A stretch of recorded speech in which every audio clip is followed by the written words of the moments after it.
Apocalipse capítulo 1. Eu quero ler do 1 ao 3 com vocês para nós começarmos hoje. Glória a Deus. Apocalipse 1, do 1 ao 3. Diz assim: revelação de Jesus Cristo, a qual Deus lhe deu para mostrar aos seus servos as coisas que em breve devem acontecer e que ele, enviando o seu anjo, deu a conhecer ao seu servo João, que atestou a palavra de Deus e o testemunho de Jesus Cristo quanto a tudo o que viu. Bem-aventurado aquele que lê, e bem-aventurados aqueles que ouvem as palavras da profecia e guardam as coisas nela escritas, pois o tempo está próximo. Amém? Você pode se assentar, por favor? Glória a Deus. Deus é bom demais. Essa é a hora de você dar um... Amém também. Mas de você cumprimentar o seu irmão que está do seu lado, dar um oi para ele. Fala, are you ready? Are you ready? Glória a Deus. Deus é bom, não é? Irmãos, eu ainda estou processando tudo aquilo que Deus tem feito com a gente. Deus tem sido maravilhoso. Glória a Deus. Nós estamos na nossa série Cartas de Jesus. Hoje seria, na verdade, a primeira parte dessa série. Mas na semana passada Deus colocou em nosso coração de nós falarmos o porquê que essa série é tão necessária. E na semana passada nós começamos a falar um pouquinho sobre a igreja, o estado atual da igreja e como nós estamos distantes daquilo que era o propósito inicial, o design inicial de Cristo para a igreja, né? A igreja, a noiva, o corpo, precisa estar preparada para encontrar com o seu noivo, não é? Por isso que você deve comprar um livro que vai sair essa sexta-feira.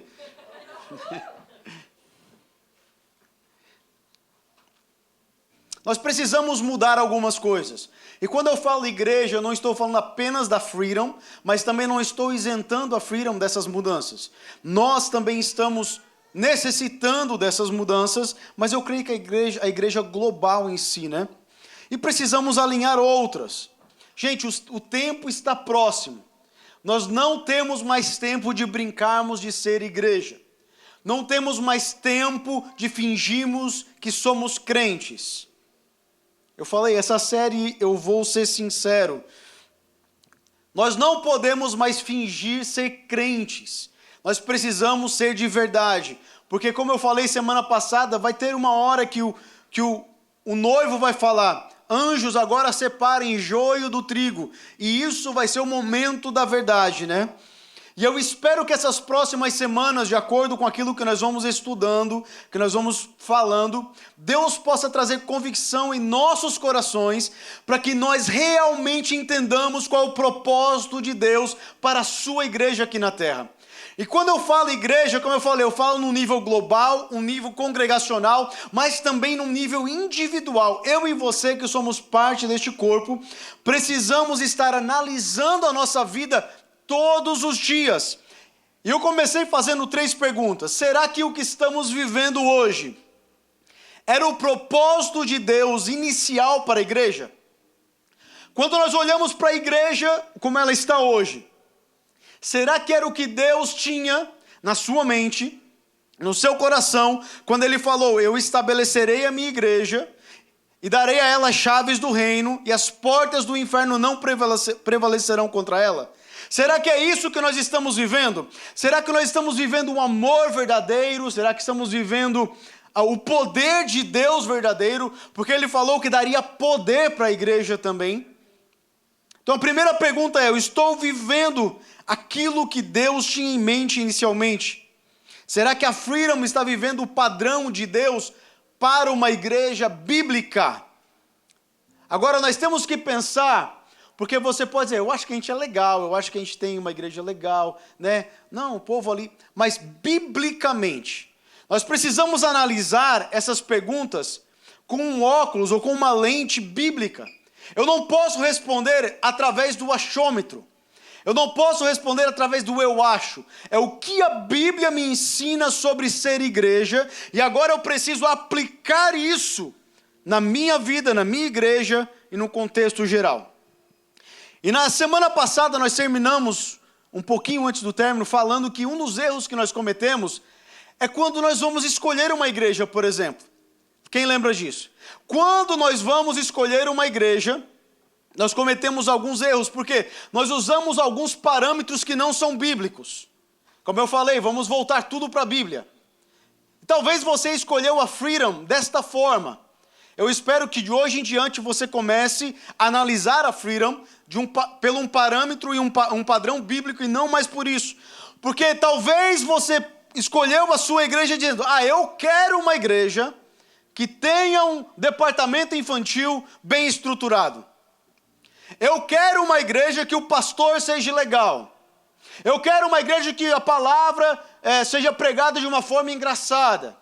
Não creio que é o meu caso, mas você pode ter isso em mente. Eu quero uma igreja que o grupo de jovens é grande para os meus filhos estarem inseridos. Eu quero uma igreja que tenha atividade para os casais. E você pode ter colocado vários parâmetros e padrões para escolher a igreja que você iria pertencer. Porém, eu tenho uma notícia para você, nada disso é bíblico. Não estou falando que seja ruim. Preste atenção. Claro que se eu escolher uma igreja de acordo com os padrões bíblicos e ela tiver todas essas coisas, legal. Mas isso não é bíblico. A escolha de uma igreja primeiramente deve ser, será que ela está vivendo aquilo que Deus queria que a igreja vivesse quando Ele estabeleceu a igreja? Será que ela está exibindo um nível, exibindo no bom sentido, de amor, que era o que Cristo queria que a igreja exibisse? Será que ela está servindo como a igreja deveria estar servindo? Será que ela está cuidando dos órfãos, das viúvas, dos necessitados? Esse é o padrão de Deus. Será que a palavra de Deus está sendo pregada sem ser alterada, sem ser roubada? Depois nós vamos ver o que acontece com aqueles que tiram ou acrescentam algo nessa profecia. Será que não está sendo deturpada a palavra de Deus? Eu tenho que entrar numa igreja e não primeiro analisar o departamento infantil. Eu tenho que analisar se a presença de Deus está naquele lugar.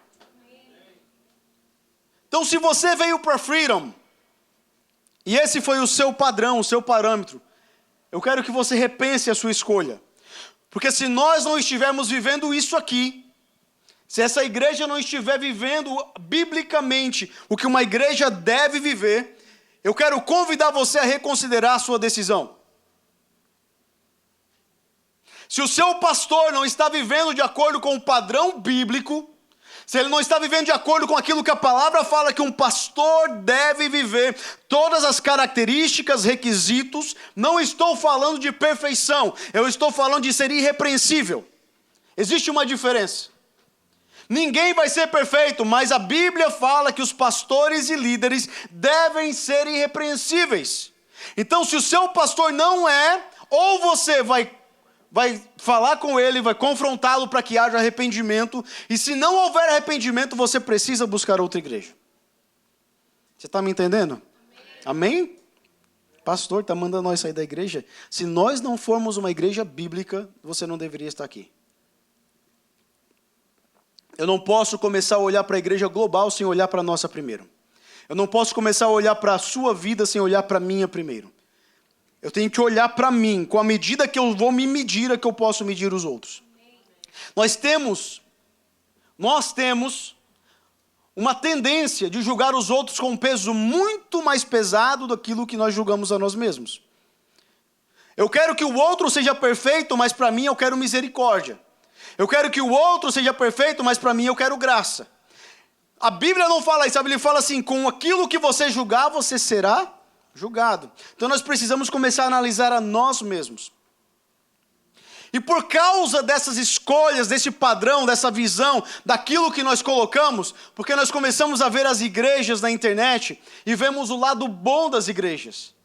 Irmãos, aquilo que é exposto nas redes sociais é o lado bom das igrejas. Nem uma igreja expõe os seus podres nas redes sociais. Aí você pega uma igreja de um pastor que você gosta, e eu não sou contra você assistir outros pastores não, que se forem bíblicos. Mas você pega uma igreja e você fala, mas aquela igreja tem isso e aquela igreja tem aquilo. Sim, mas você vê que eles já passaram, já trilharam alguma coisa a mais do que nós trilhamos. E às vezes, eles não estão exibindo as coisas bíblicas, porque você está olhando apenas a estrutura que eles têm. E por causa disso, nós começamos a entrar num padrão que é realmente uma afronta ao evangelho. Qual é o padrão, pastor? Nós queremos cumprir os nossos desejos na igreja, preencher as nossas vontades na igreja e não a de Deus. Tem muitas igrejas, olha só, eu escrevi uma frase aqui. Quando foi que aquilo que nós queremos numa igreja passou a ser mais importante que aquilo que Deus espera de uma igreja? Quando foi que aquilo que eu quero da igreja se tornou mais importante daquilo que Deus quer de uma igreja? Quando nós começamos a nos render aos desejos humanos, aos desejos dos homens, nós estamos negando que Deus é o Senhor da igreja, que Jesus é o Senhor. As estratégias humanas afastam Deus da igreja. E eu estou colocando isso para nós. Porque quando nós fazemos igreja do modo humano, nós tiramos Deus do centro da igreja. E este culto, como eu falei semana passada, ele é rejeitado por Deus. Mas olha para quem está do seu lado assim e fala, mas ainda há esperança. Pode falar, ainda há esperança. Todas as vezes que a igreja de Cristo se humilhar, se arrepender, se converter dos seus maus caminhos, Ele ouvirá do céu, perdoará os seus pecados e sarará a sua terra. Para Deus, nunca desistência é uma opção. Deus nunca desistirá da igreja, porque foi por ela mesmo que Ele entregou o seu Filho. Então Deus, mesmo vendo a igreja como ela está hoje, Ele ainda está trabalhando para purificar a igreja e torná-la novamente ao propósito inicial que Ele a formou. Você entendeu isso? Eu quero que você entenda isso. Deus nunca vai desistir da igreja. Cuidado, eu estou pregando aqui sobre algumas coisas que precisam ser mudadas. Mas ai de mim, se eu tocar na noiva do Senhor sem reverência. Ai de mim, se eu tocar na noiva do Cordeiro sem ter cuidado. Porque a noiva é dele, a igreja é dele. Pastor, existem vários escândalos hoje no mundo acontecendo e pastor cai. Sim, isso é Deus purificando a noiva e preparando a noiva para o encontro com o noivo. Deus nunca vai desistir da igreja. E se precisar tirar um homem, Ele tira, mas Ele não desiste da igreja. É isso que Deus faz. Por muito tempo, a igreja tem perguntado, o que Deus tolera? Vou traduzir isso para você. Será que é pecado? Nós temos nos perguntado por muito tempo, até onde vai a tolerância de Deus? Será que é pecado fazer isso? Será que é pecado fazer aquilo? Será que Deus se importaria? Nós estamos querendo saber até onde vai a tolerância, até onde é permitido. Será que é pecado? Quando a pergunta deveria ser, será que Ele deseja isso? Se nós entrássemos nos nossos cultos perguntando, será que Deus deseja isso? Será que hoje a nossa adoração é desejada por Ele desse jeito? Será que Ele deseja que nós preguemos a palavra desse jeito? Será que Ele deseja que eu viva desse jeito? Muda a sua maneira de pensar e se relacionar com Deus. Porque eu não vou para Deus dizendo, Deus, será que eu posso fazer isso? Deus, será que é pecado fazer isso? Não, eu vou para Deus, Deus, o que o Senhor deseja de mim? Qual é o teu desejo para a minha vida, para a minha igreja? Se nós começarmos a colocar os desejos de Deus como prioridades para a sua igreja, a igreja se torna a igreja de Mateus 16, imparável. Você sabe o que fala em Mateus 16? Pois eu te digo que tu és Pedro, e sobre esta pedra estabelecerei a minha e as portas do inferno não prevalecerão contra ela. E lhe darei a chave do reino. E ele vai continuar. Tudo que vocês ligarem, o que é? Está ligado no céu. E o que desligarem será desligado no céu. Ele deu à igreja uma autoridade. A igreja se torna imparável quando ela começa a viver com padrões bíblicos e querendo agradar o coração do Senhor da igreja. Nós precisamos entender, igreja, que existe um Senhor na igreja. Existe um mestre. Existe um dono da igreja. E o nome dele é Jesus. Tudo que nós fizermos deve ser para agradar a ele. Então, Deus está nos levando para repensar igreja. O que é ser igreja? Por quê? Porque Ele quer trazer a igreja para mais perto dEle. Ele quer purificar a igreja. Ele quer fazer a igreja uma noiva com vestes brancas, sem manchas. Quando Deus está alertando a igreja, quando Deus alerta você, não é para condenação. É uma expressão de misericórdia. Quando Deus traz alertas, é uma expressão de misericórdia. E agora, nós vamos começar a falar sobre as cartas de Jesus.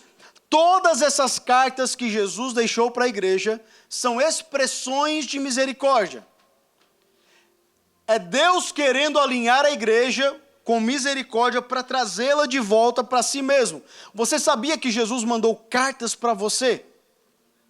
Você sabia disso? Não estou falando das cartas de Paulo, nem de Pedro, nem de João. Eu estou falando que o próprio Jesus enviou cartas para você, para as igrejas. Eu gostei de uma forma que uma pastora e escritora falou algum tempo atrás, que são cartas de amor de Jesus para a sua igreja. Pastora Daniele Oliveira. Ela falou aqui num dos nossos overflows. Quando Jesus decidiu falar à igreja, ele começou mostrando a João, através do livro do Apocalipse, ou da revelação do Apocalipse, ele começou falando para João, João, eu vou te mostrar o que vai acontecer, mas primeiro eu quero te mostrar o que está acontecendo. Porque antes de tratar do futuro, ele começa a tratar primeiro do presente. Então o Apocalipse não é apenas Jesus mostrando o que vai acontecer no futuro, no final dos tempos. Ele estava mostrando o que estava acontecendo com as igrejas atualmente na época de João. E essa verdade pode ser aplicada a nós hoje. Ele sempre está trazendo a igreja de volta a um alinhamento com a sua vontade. E Jesus dá essa revelação do Apocalipse a João. Primeiro ele revela a si mesmo, depois ele revela o que está acontecendo com as igrejas, e depois ele vai revelar o que vai acontecer no futuro. Deixa eu explicar um pouquinho o contexto histórico do que está acontecendo aqui em Apocalipse, antes de nós entrarmos aqui no texto. O ano era mais ou menos 95 depois de Cristo. João foi o último apóstolo dos 12 a morrer. Você lembra no final do livro de João? Pedro questiona Jesus e fala assim, Jesus, e o que vai ser desse? Jesus fala, o que te importa se ele vir o Filho do Homem voltar na sua glória? Pedro pensou, ele não vai morrer nunca mais, vai ficar vivo eternamente até Jesus voltar, né? Mas o que Jesus estava falando é que João teria uma revelação do Filho na sua glória. O ano era 95 depois de Cristo, então, portanto, mais ou menos 65 anos depois de Jesus ressuscitar e voltar ao céu. Roma controlava minuciosamente a sociedade. Escute, Roma não se importava com os cultos. Por grande parte do Império Romano, o imperador não importava se os judeus cultuassem os seus deuses, se os gregos cultuassem os seus deuses. Porém, no ano 85, mais ou menos, surgiu um imperador chamado Domiciano. E Domiciano, ele começou a se intitular Deus. E ele começou a requerer que todas as religiões começassem a adorar o imperador como Deus. Aí você vê o problema da igreja cristã. Aqueles que não adorassem o imperador como Deus seriam castigados. Isso era chamado de culto imperial. Culto imperial. João era o último apóstolo vivo. E ele então confronta Roma, e ele começa a pregar o evangelho. E a Bíblia, a história fala que ele ganhou tantas pessoas, revolucionou a parte da Ásia Menor, que hoje seria a Turquia. Que Roma, tão incomodada com João, pega João e lança ele numa bacia de óleo fervente. Óleo fervendo, tentaram fritar ele vivo. Só que não faz nada com ele. Ele entra lá como se fosse na fornalha de fogo e nada acontece com ele. Quando Roma não sabe mais o que fazer com ele, manda ele, exila ele para uma ilha chamada Patmos. Patmos era uma ilha de mais ou menos 6 milhas por 10 milhas, onde os piores prisioneiros eram colocados, sem saída, não tinha como, era mais ou menos 35 milhas de distância da terra. Não tinha como sair daquela ilha. E João agora se encontra nessa ilha, exilado, longe de todo mundo, longe da igreja.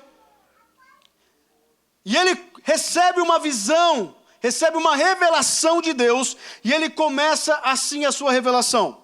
Preste atenção, leia comigo de novo, capítulo 1, no versículo 1. Revelação de Jesus Cristo, a qual Deus lhe deu para mostrar aos seus servos as coisas que em breve devem acontecer, e que ele, enviando o seu anjo, deu a conhecer ao seu servo João. Enquanto na ilha de Patmos, João recebe uma revelação, só que ele não recebe qualquer revelação. João não falou qual era o CPF do carcereiro. Ele não revelou onde era o endereço da família do outro prisioneiro, não. Ele recebe uma revelação de Jesus. Preste atenção. Ele recebe uma revelação de Jesus. A maior revelação dos fins dos tempos e da pessoa gloriosa de Jesus foi dada a um apóstolo que estava numa prisão. Essa revelação que ele recebeu, primeiramente foi dada a Jesus. Vamos olhar o texto. Hoje eu quero abrir esse texto para o nosso entendimento. Olha como começa. Revelação de Jesus Cristo. Essa frase aqui pode ser traduzida de várias formas. Revelação acerca de Jesus. Revelação de quem Jesus é.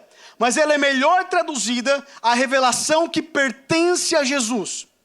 Por quê? Porque na próxima frase fala assim, a qual Deus lhe deu para mostrar aos seus servos. Então essa é uma revelação que Deus deu a Jesus.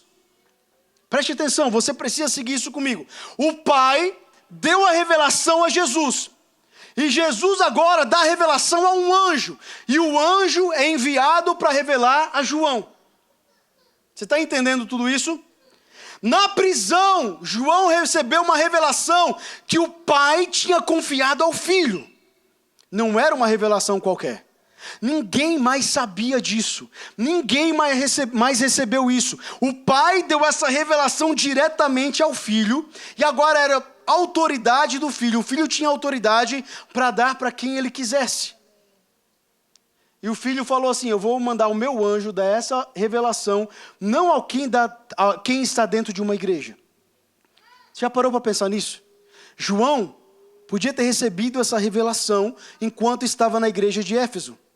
Ele podia ter recebido essa revelação enquanto estava na igreja de Esmirna. Ele podia ter recebido essa revelação e quando estava em Laodiceia. Ele podia ter recebido, mas Jesus esperou João estar numa prisão para dar-lhe a revelação.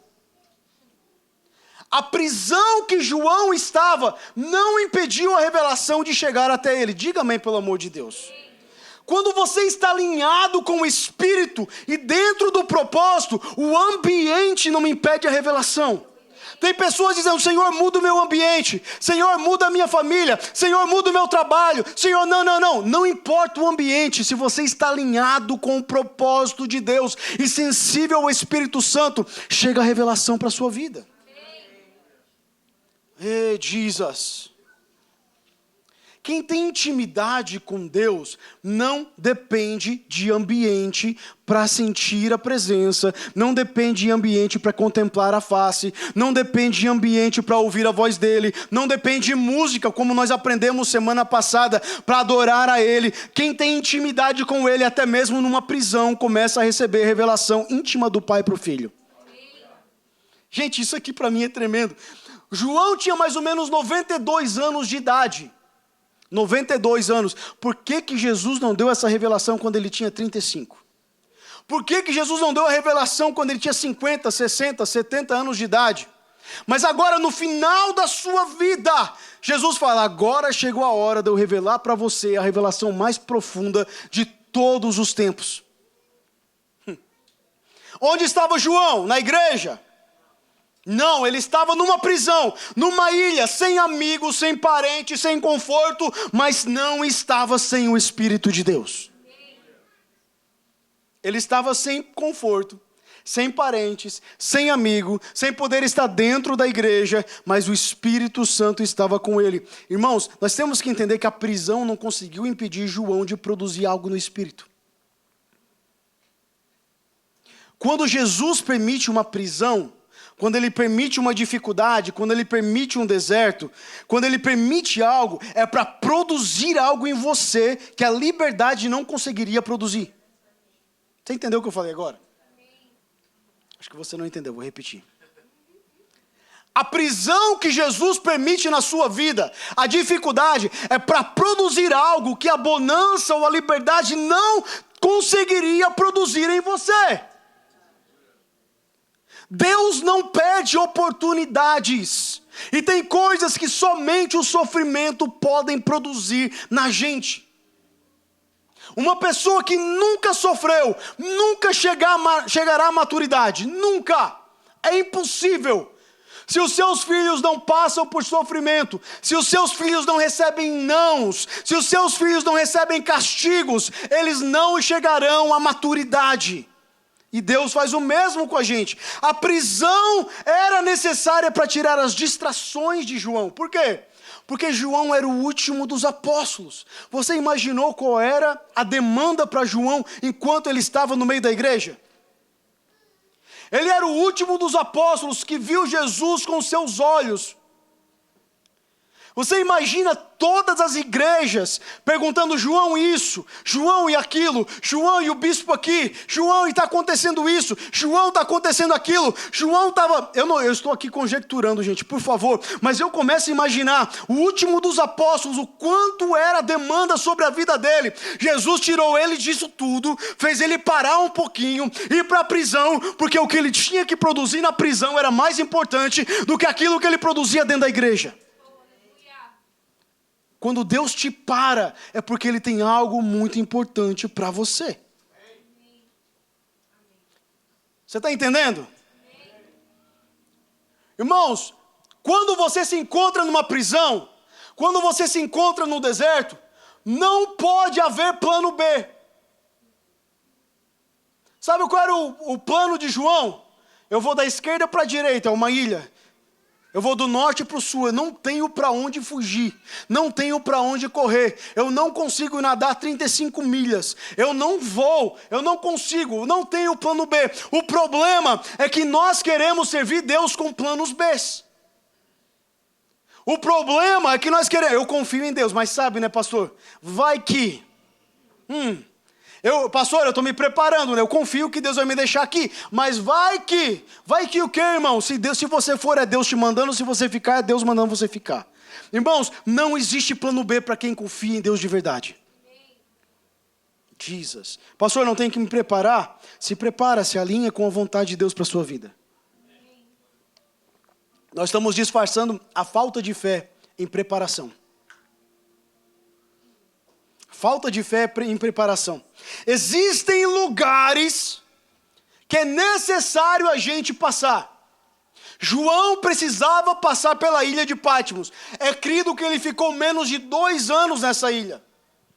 Menos de 2 anos ele ficou aprisionado nessa ilha. Mas existem lugares, situações que são necessárias para revelar Cristo de uma forma diferente a nós. Como assim, pastor? José, na casa do seu pai, era um sonhador. José, na casa de Potifar, era um administrador. Mas José, na prisão, se tornou intérprete de sonhos. Sonhador não é dom espiritual. Administrador não é dom espiritual, mas na prisão ele recebeu o dom de interpretação de sonhos. Irmãos, a prisão produz em você algo que a casa do pai não produz, que a casa de Potifar não produz, porque na prisão você não consegue ter planos B. Você está entendendo? A única coisa que a gente pode fazer numa prisão é confiar em Deus inteiramente. A prisão, ela produz algo que nenhum outro ambiente consegue produzir. Quando Paulo e Silas estavam na prisão, a Bíblia fala que perto da meia-noite eles começaram o quê? A louvar. E de repente veio o quê? Um grande terremoto e balançou as estruturas daquela prisão. Em nenhuma outra parte da Bíblia fala que quando Paulo louvava, veio um grande terremoto. Em nenhuma outra parte da Bíblia fala que quando Paulo louvava, as prisões começaram. Ele ficou e morreu numa prisão romana. Mas não aconteceu de novo. Mas quando ele estava na prisão com Paulo e Silas, um grande terremoto invadiu aquele ambiente. Irmãos, a prisão tem o poder de produzir em você algo que a liberdade não tem. Você está entendendo isso? Por quê? Porque a prisão intensifica a adoração. Quando você não tem mais nada para fazer, quando você não tem mais distrações, quando Deus te para, é porque Ele quer conectar você com Ele. Então entenda os tempos e o que Deus está fazendo. Deus está te parando muitas vezes porque Ele quer que você foque só nele. Só nele. Aleluia.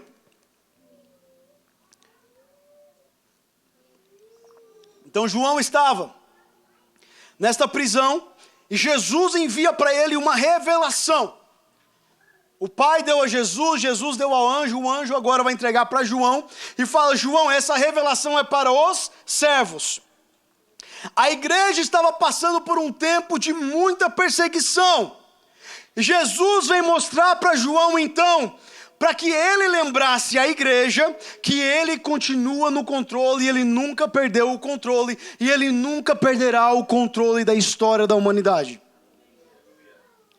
João, naquela prisão, ele entendeu uma coisa: o Cristo que eu vi vivo, o Cristo que eu vi ressuscitado, o Cristo que eu vi subindo ao céu, Ele voltará para buscar a sua igreja, derrotará os seus inimigos e reinará para sempre. Ele nunca vai perder o controle da sua vida. Jesus, você vai me ajudar hoje? Preciso da sua ajuda hoje, viu? No final, Deus continuará no controle.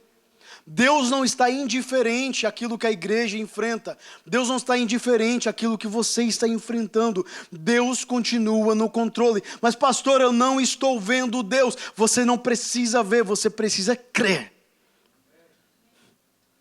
Creia que Deus está no controle. Ele veio mostrar a João que no final de todas as coisas, no final da história da humanidade, quando os céus e a terra passarem, Ele continua sentado no trono. Irmão, eu não sei o que você está passando, mas no final da sua história, Deus continuará sentado no trono. Nada vai tirar Ele desse trono. João, diga à minha igreja, diga ao meu povo, que eu continuo vitorioso, que eu continuo soberano, que eu sou o que sou. Queridos, eu não sei se você já leu Apocalipse. Tem pessoas que têm medo de ler Apocalipse, porque acham muito complicado. Eu não sei se você já leu Apocalipse, se você não lê, se já leu e não entendeu, mas uma coisa é clara e fácil de entender. Jesus é mostrado como vitorioso no primeiro capítulo, Jesus é mostrado como vitorioso no último capítulo. Jesus é vitorioso independente daquilo que acontece no meio. Jesus começa vitorioso, termina vitorioso. Ele continua sendo o rei sobre a sua vida. Se você entende ou não entende, Ele é rei. Aleluia! Glória a Deus! E Ele diz, João, essa revelação que eu vou te dar, você vai passar para os meus servos. Essa palavra servos aqui é doulos, em grego, que significa, olha só o que significa essa palavra.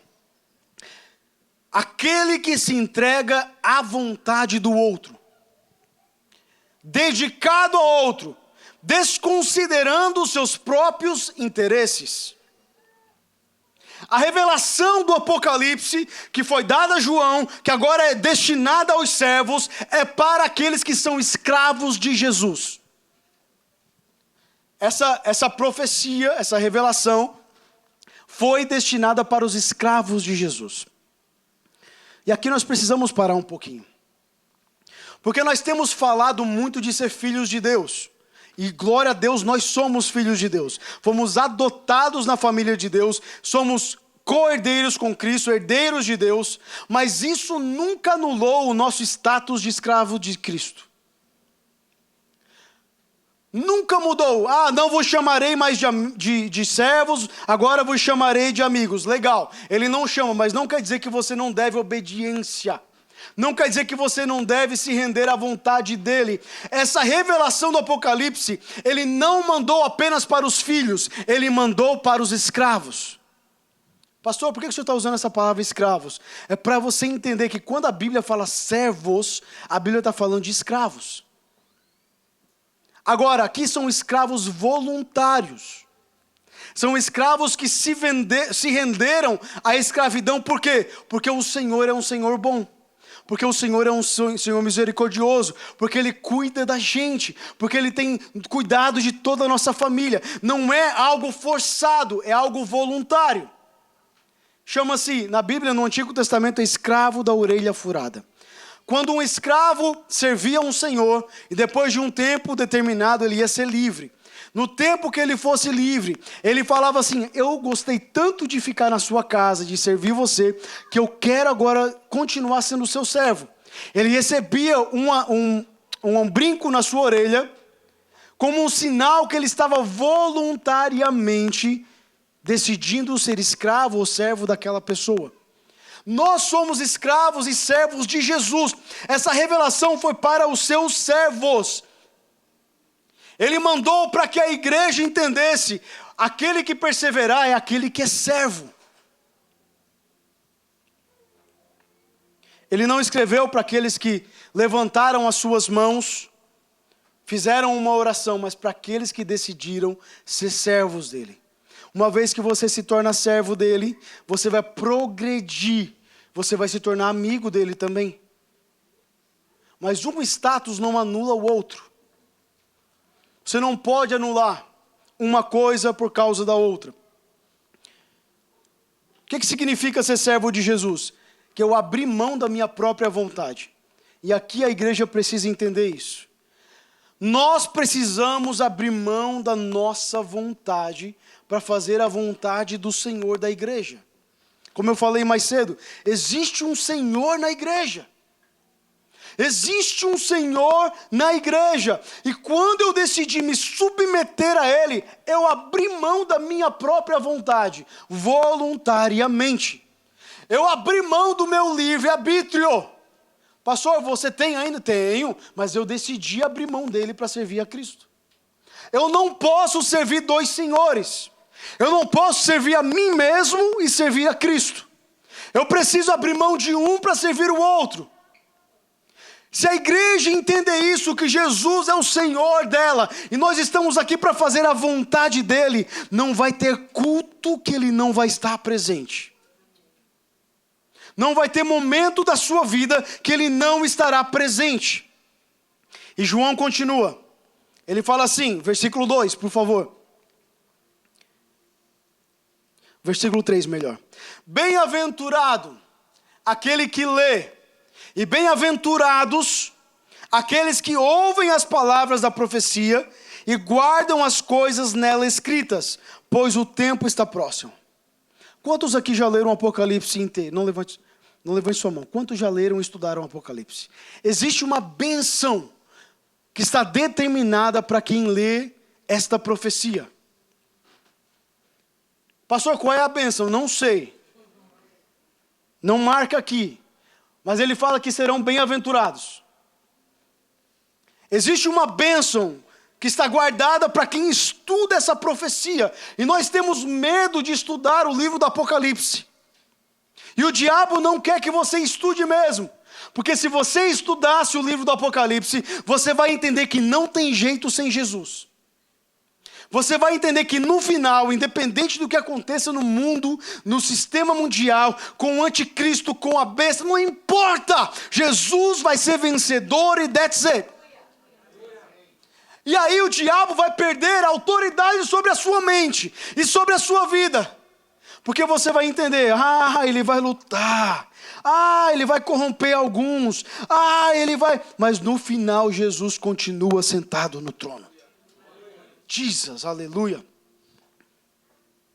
E agora João começa a escrever então as 7 igrejas. E ele fala assim, João, as 7 igrejas que estão na província da Ásia.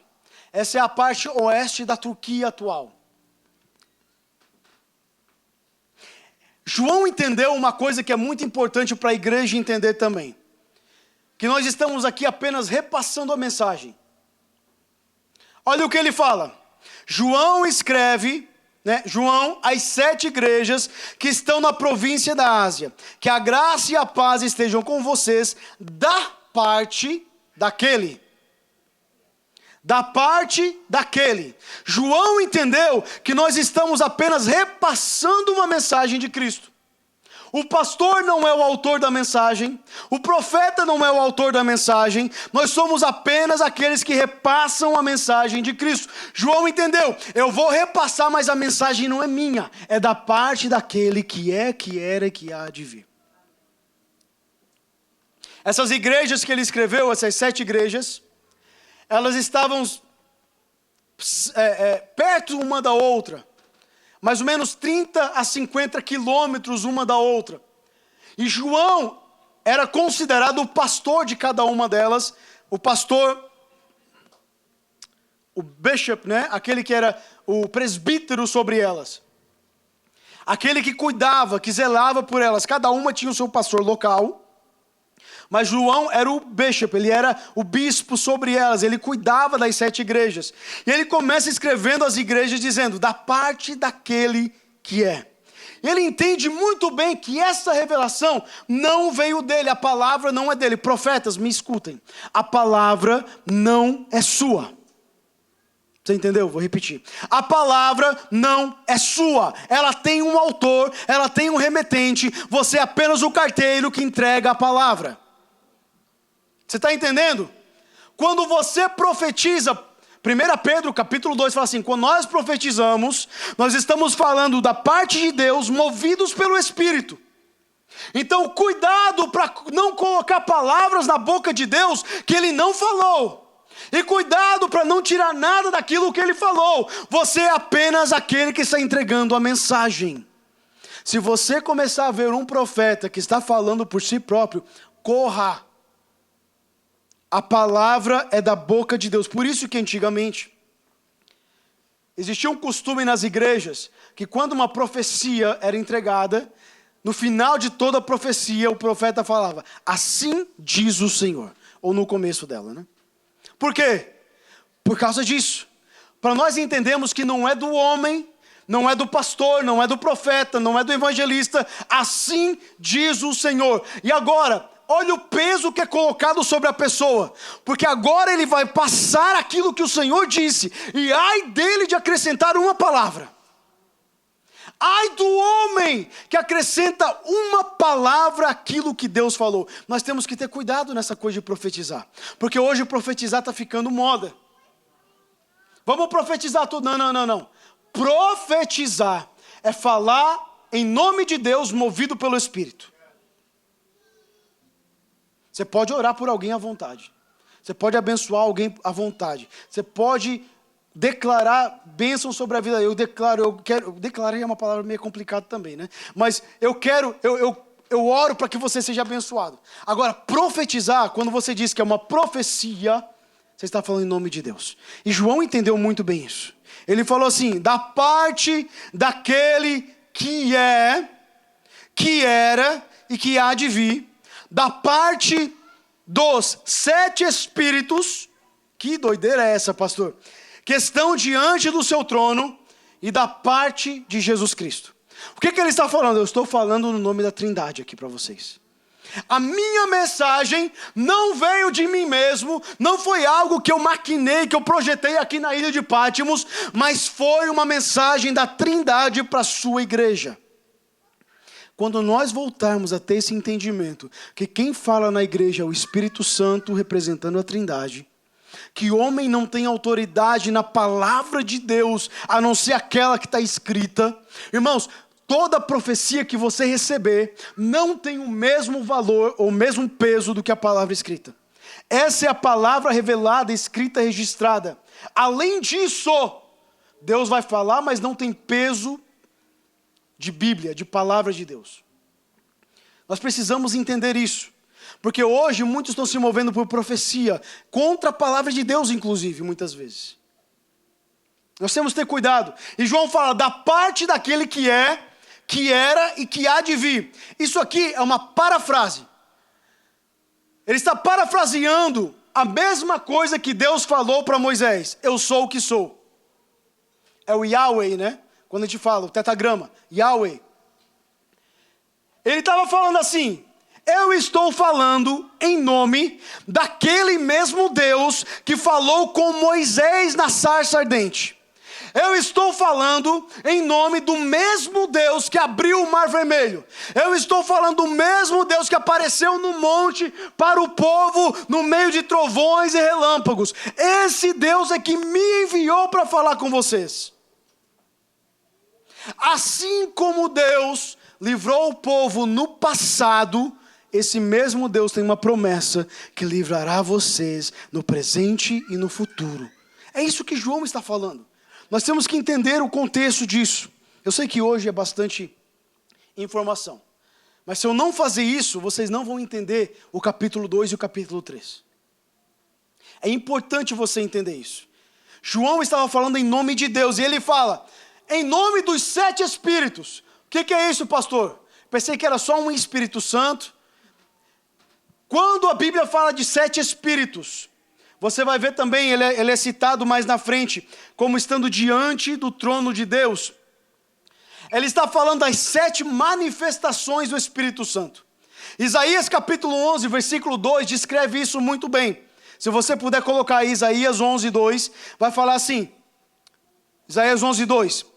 Do tronco de Jessé sairá um rebento, e das suas raízes brotará um renovo. Repousará sobre ele, agora preste atenção, a descrição do Espírito Santo. O Espírito do Senhor, o Espírito de sabedoria e de entendimento, o Espírito de conselho e fortaleza, o Espírito de conhecimento e do temor do Senhor. São as 7 características do Espírito Santo. Então João falando, eu estou falando em nome daquele que é e que há de vir, que era e que há de vir. E agora, pelos 7 Espíritos, as manifestações do Espírito Santo. E isso vai acontecer várias vezes no Apocalipse também. E ele fala, e de Jesus Cristo, a fiel testemunha, o primogênito dos mortos e o soberano dos reis da terra. Então ele falou, eu não estou falando por mim só, por mim mesmo. Eu estou falando em nome da Trindade. E agora ele vai descrever Jesus. Irmão, isso aqui é lindo, que antes de falar da igreja, ele começa a revelar quem Jesus é. E olha como ele descreve Jesus. Primeiro, ele dá 3 características de quem Jesus é. Primeira característica, ele é a fiel testemunha. Quando Jesus esteve aqui na terra, ele foi a melhor, perfeita, fiel testemunha. Ele só falava o que ouvia o Pai falar. Ele só fazia o que ouvia o Pai, o que via o Pai fazer. Jesus foi a testemunha perfeita de Deus aqui na terra. E quando ele falou, vocês agora serão minhas testemunhas, ele está falando, vocês precisam ser igual eu sou. A igreja precisa começar a falar só o que Deus fala. E se nós voltássemos a isso, ia sair tanta coisa do meio da igreja. Nós iríamos começar a cortar tantas coisas inúteis no meio da igreja, das nossas falas cristãs, né? Nós falamos tanta coisa, se nós parar para pensar, às vezes nem faz sentido. Jesus só falava aquilo que ele ouvia do Pai. A igreja precisa começar a falar aquilo que ela ouve do Espírito. Nós precisamos voltar a ter uma igreja bíblica que ouve do Espírito primeiro para depois falar. Uma igreja que não fica se metendo em coisa que o Espírito não se mete. Nós precisamos voltar a ser uma fiel testemunha de Jesus. Ele era a testemunha de Deus, nós somos as testemunhas de Jesus. Nós precisamos voltar a se importar, a nos importarmos com aquilo que Deus se importa. Nós precisamos voltar a cuidar dos órfãos, das viúvas, dos necessitados, a compartilhar dos nossos bens. Por quê? É isso que Deus se importa. Semana passada eu dei o exemplo, mas qual foi a última vez que você pegou do seu salário e ajudou alguém que está necessitado? Qual foi a última vez? Pastor, eu nunca fiz isso. Então, é isso que Deus se importa. De hoje em diante você não tem mais desculpas. Pastor, Deus quer que eu dê os meus bens? Não, Deus quer que você seja alguém generoso.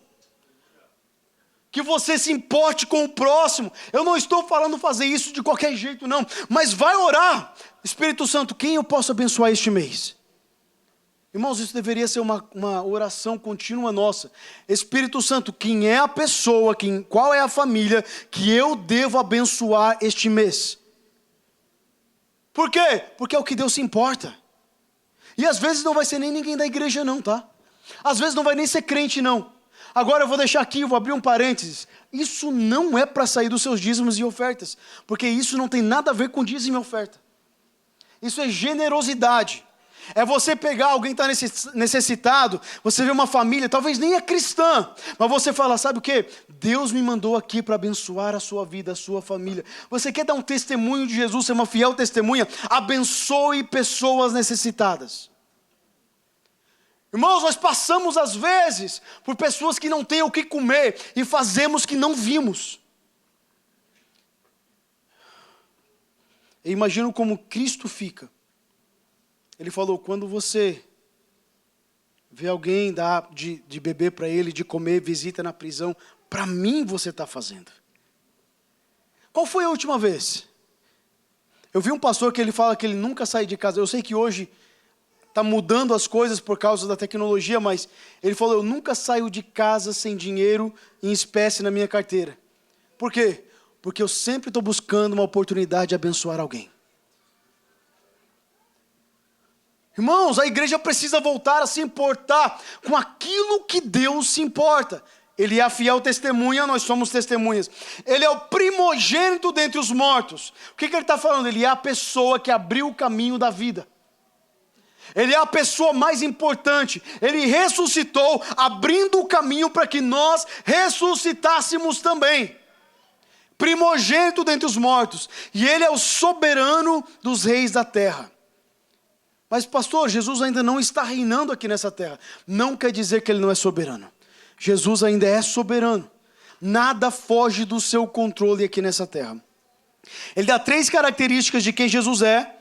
E agora ele vai dar 3 características do que Jesus faz. Leia comigo. Capítulo 1, final do versículo 5.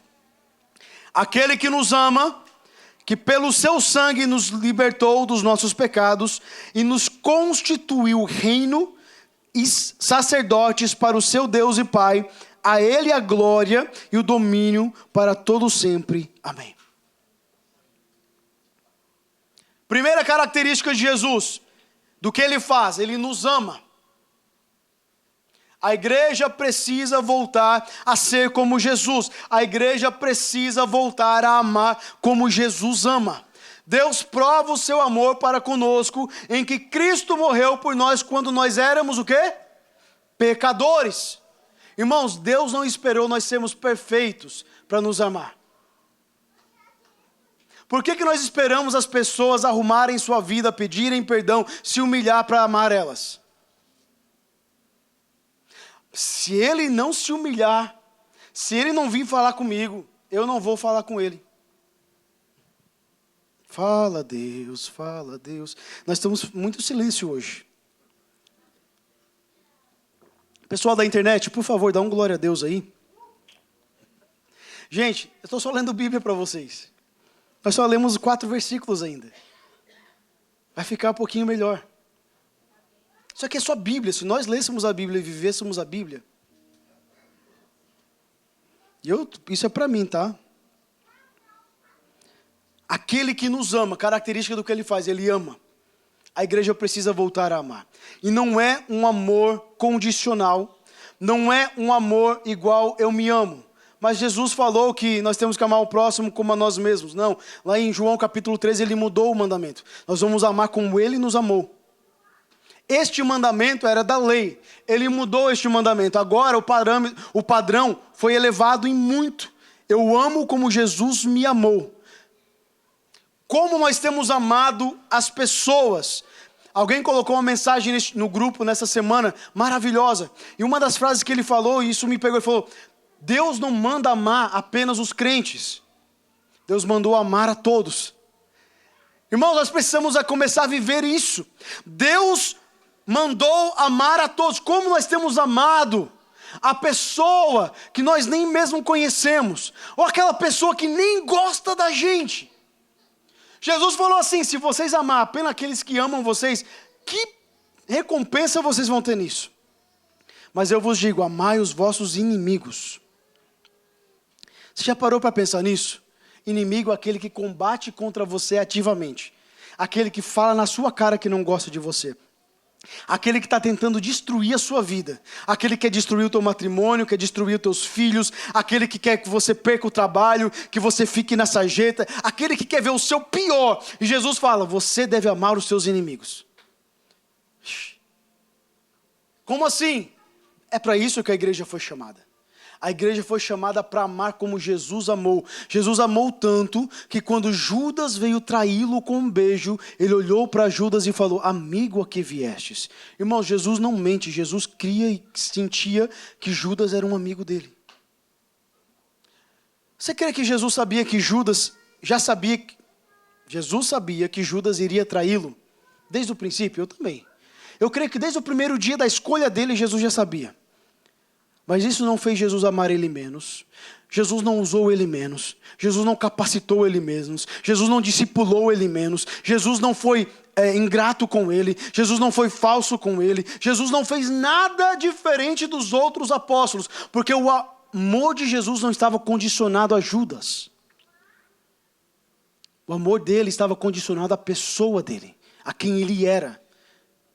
E quando Judas vem traí-lo com um beijo, ele olha e fala: amigo, a que viestes? Irmãos, chamar de amigo um traidor é quem está vivendo a Bíblia de verdade. Mas nós temos a tendência de afastar aqueles que nos traem. Mas se olharmos a Bíblia nos manda afastar aqueles que não vivem a palavra. Você sabia disso, que existem versículos na Bíblia, em Coríntios você vai encontrar isso, que Paulo fala: se essa pessoa que conhece a palavra não se arrepender, se afaste dele e nem mesmo sente com ele. A Bíblia não nos fala para nos afastarmos dos ímpios, mas dos crentes que não vivem a palavra. Antigamente a igreja expunha o pecado das pessoas e tirava da igreja. Eu acho que essa é uma forma errada de fazer. Mas o princípio é verdadeiro. A igreja precisa voltar a tirar do nosso meio as pessoas que não querem obedecer a palavra. É a única coisa que Jesus fala assim: esse você tem que afastar da igreja. Aqueles que não estão obedecendo, que não estão se arrependendo na palavra. Aí a Bíblia fala: nem se assente com eles. Com quem? Com esses crentes que não querem mudar. Mas e o ímpio? O ímpio você aguenta, você tolera, você ama, você respeita, você perdoa, porque ele ainda não conhece a verdade. E com o crente, mesma coisa. Mas quando ele decide ficar no seu pecado, a Bíblia fala: nem se assente com ele. Isso é Bíblia, irmãos. É Bíblia. Ele nos ama. Ele nos libertou dos pecados pelo seu sangue. Cristo nos libertou. O que ele fez? Nos libertou dos nossos pecados pelo sangue dele vertido na cruz do Calvário. Está falando assim, ele nos amou tanto que ele derramou o seu sangue na cruz do Calvário. Ponto 3, para nos fazer reino e sacerdotes. Você agora está vivendo num reino, parte de um reino, e você se tornou sacerdote de Deus.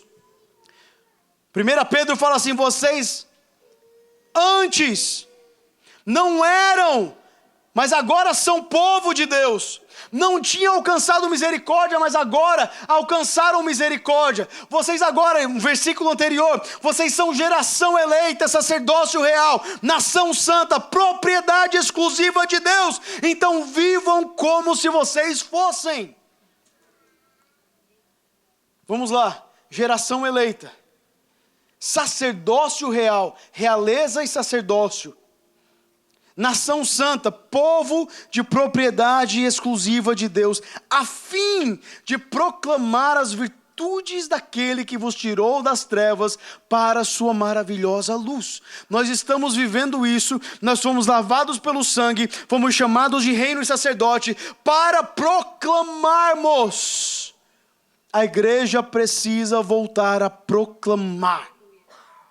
O que é isso, pastor? Não é pregação nos domingos. Eu acho que nós deveríamos fazer uns 2 meses sem pregação nos domingos. Sinceramente, irmãos, sem brincadeira. Nós não podemos pensar que isso é proclamação do evangelho na sua totalidade. A proclamação do evangelho é para aquele que é parte do reino, e não é dentro da igreja apenas, mas a proclamação do evangelho é quando você sai dessas paredes e você vive como testemunha de Jesus, ama como Jesus e prega aquilo que Jesus fez por você. Eu tenho falado isso nas últimas semanas, e eu espero que em algum momento da nossa vida isso entre em nosso coração e ative a gente de verdade. Irmãos, todo o ambiente que Deus te colocar, Ele te coloca para que você seja testemunha. Todo lugar que Deus te colocar, a expectativa dEle é que você proclame as virtudes desse Deus que tirou você das trevas e moveu você para a sua maravilhosa luz. Essa é a expectativa dEle. Eu imagino, Deus, eu coloquei você lá para você fazer isso. A sua única missão é essa, e você não faz. Eu dei esse trabalho para você fazer isso, e você não faz. Eu coloquei você naquele lugar não, e você não abre a sua boca para falar desse Deus que amou você, que perdoou os teus pecados, que te fez reino e sacerdote. A igreja precisa voltar a entender isso. Nós precisamos voltar a entender isso. Fica de pé comigo, por favor. Nós chegamos no versículo 6, né? Eu vou terminar com o versículo 9, para nós entendermos, porque semana que vem eu quero entrar na primeira carta. O que João tinha recebido na ilha de Patmos foi a maior revelação de quem Cristo é e dos tempos vindouros. E João, no versículo 9, ele fala assim, versículo 9 e 10, né? Eu, João, irmão e companheiro de vocês na tribulação, no reino e na perseverança em Jesus, estava na ilha chamada Patmos, por causa da palavra de Deus e do testemunho de Jesus. Vamos parar um pouquinho aqui. Eu pedi para vocês se levantarem muito cedo, eu acho. Sorry. Irmão e companheiro de vocês nas bênçãos. Irmão e companheiro de vocês na bonança. Irmão e companheiro de vocês na prosperidade. Irmão e companheiro de vocês no dolo. É isso que está falando aqui? Irmão e companheiro de vocês na tribulação. Não pense que fazer parte do reino isenta você da tribulação. É pacote. Faz parte. Quem quer ser parte do reino precisa estar preparado para passar tribulação. Você está entendendo isso? Olha o que João fala. Irmão e companheiro de vocês na tribulação, no reino e na perseverança em Jesus. Então, todos que fazem parte do reino têm que se preparar para passar tribulação e estarem perseverantes. É pacote. Ninguém entra no reino sem passar tribulação. Segundo, estava na ilha chamada Patmos por causa da palavra de Deus e do testemunho de Jesus. Por que João foi parar numa prisão? Porque ele pregava a palavra de Deus. Por que João estava na prisão? Porque ele não parou de pregar. Mas o imperador falou que não podia mais. O imperador falou, agora vamos adorar Domiciano. Agora é culto imperial. E João falou, eu só me dobro diante de um homem chamado Jesus Cristo. Ele eu vi morrer e ressuscitar. Foi por isso que ele foi para a prisão. Igreja, se prepare. Nós ainda temos muita liberdade, mas vai chegar um dia, e vai chegar uma hora, que essa liberdade será tirada, e aí os verdadeiros se revelarão. Será que nós estamos dispostos a passar tribulação e ir para a prisão, porque nós não cessamos de pregar o nome de Cristo? Agora uma pergunta, se nós não fazemos isso enquanto temos liberdade, o que faz nós cremos que nós faremos isso quando não tivermos? Vamos despertar, igreja. Vamos acordar, igreja. Se agora com liberdade nós não fazemos, como podemos dizer que faríamos se estivéssemos a ponto de sermos presos? Se o Trump chegasse para nós e falasse, se você pregar Jesus, eu vou te deportar. Qual seria a nossa resposta? Para você ficar nos Estados Unidos, você tem que parar de pregar Jesus. Para você ficar aqui, eu te dou cidadania se você parar de pregar Jesus. Qual seria a nossa resposta?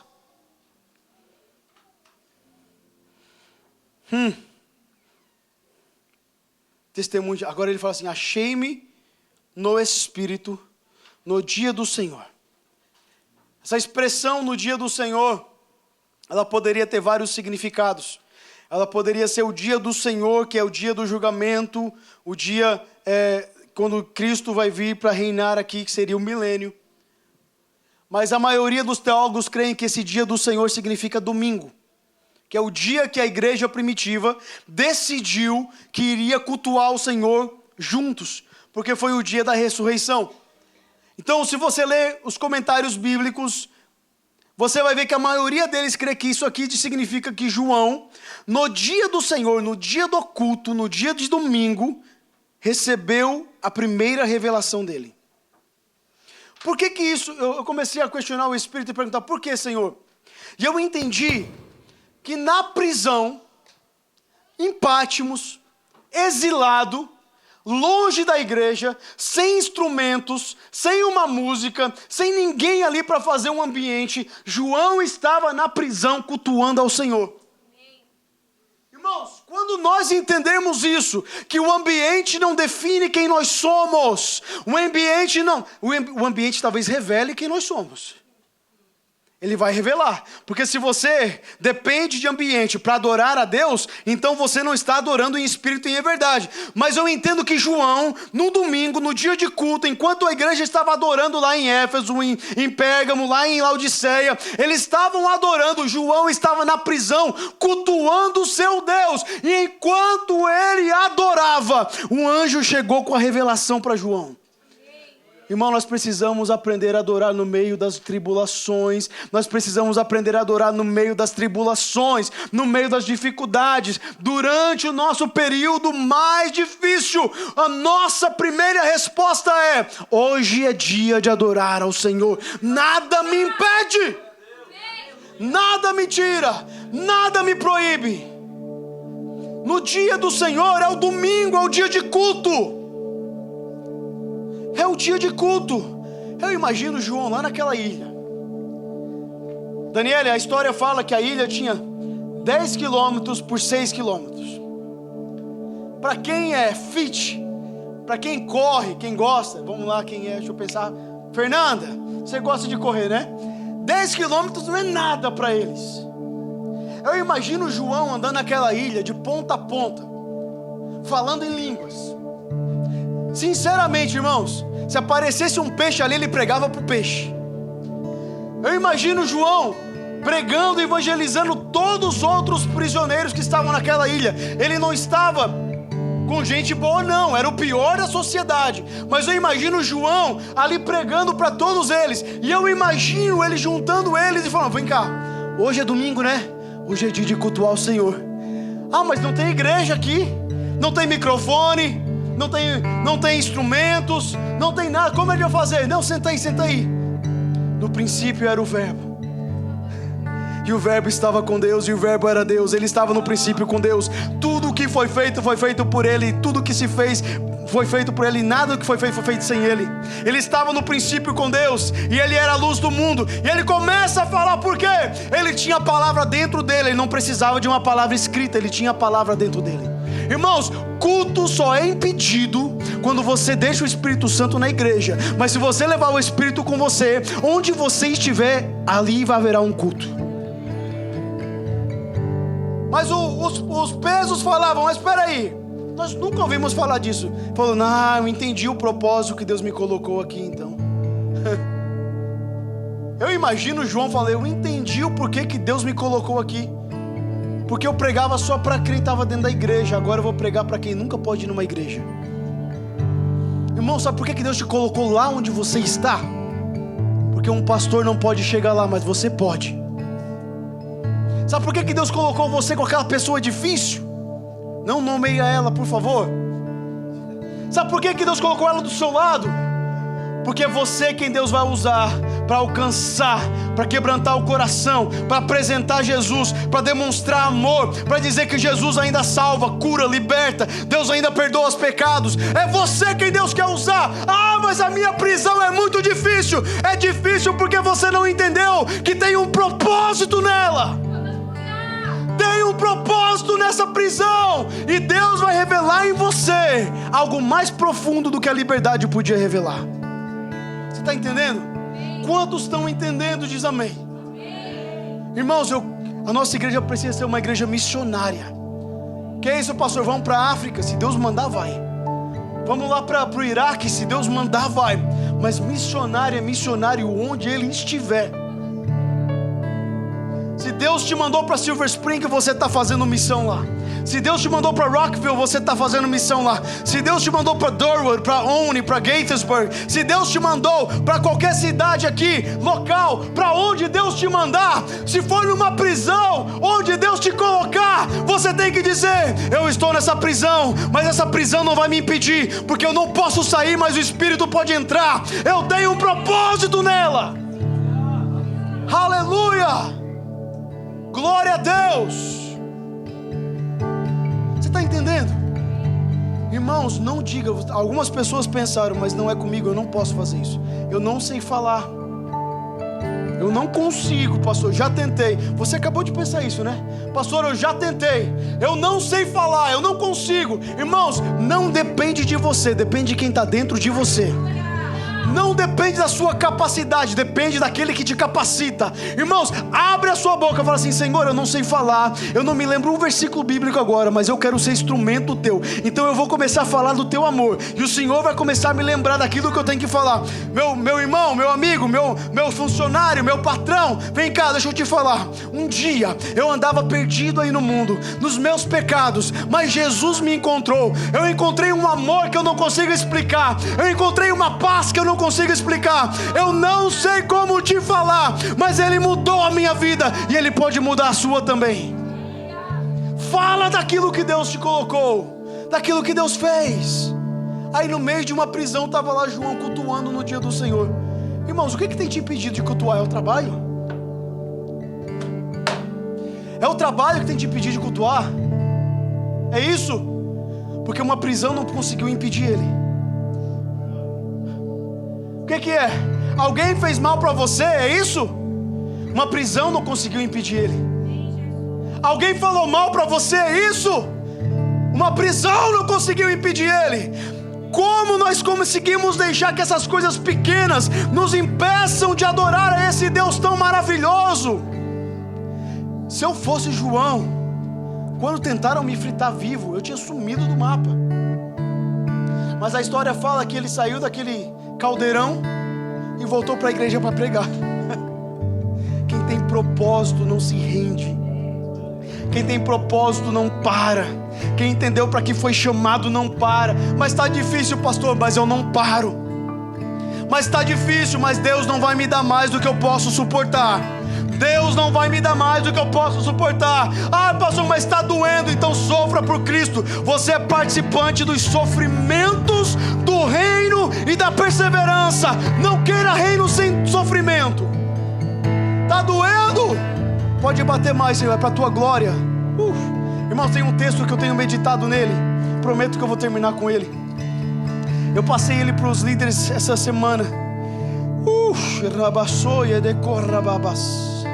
Tem um texto. Tem dois textos, na verdade, mas vamos lá. Primeiro texto, 1 Pedro capítulo 4, versículo 12. Amados, não estranhe quando a perseguição surge no meio de vocês, querendo pô-los à prova, como se alguma coisa extraordinária tivesse acontecendo. Pelo contrário, alegrem-se na medida em que vocês são participantes dos sofrimentos de Cristo, para que também na revelação da sua glória vocês se alegrem, exultando. Olha isso. Não fiquem surpresos quando vocês passarem por tribulações e sofrimentos, como se fosse alguma coisa extraordinária. Não, faz parte do pacote. Sabe por que a gente está criando o crente fraco? Porque a gente tirou o sofrimento do pacote. Falou, é só bonança, é só prosperidade, é só bem, é só isso. Não, e daí quando vem a tribulação ele cai. Faz parte do pacote sofrer por Cristo, meus irmãos. Olha só a continuação.